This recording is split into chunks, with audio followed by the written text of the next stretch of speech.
Being a khatib of the community is a great responsibility. And you become a leader of the community to a degree.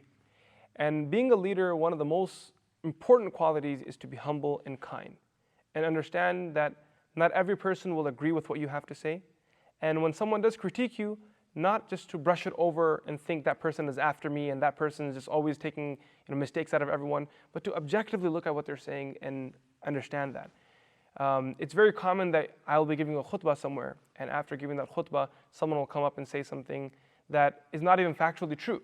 Maybe they're quoting a narration or referencing a narration that I said, and they're saying that that narration isn't factual, or they're changing certain details about it. Now in my mind, I have the narration there, and I know that the narration that I quoted was the way it is. But to be humble and just hear that person out, without jumping on them and just critiquing them from that first moment, and not cutting them off while they're talking, giving them that chance to speak. And then sharing your thoughts on it.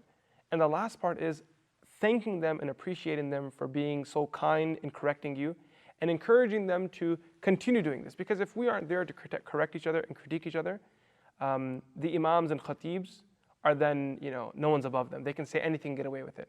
And it's wise that there are people there, that we are as an ummah there to keep each other in check and to critique each other.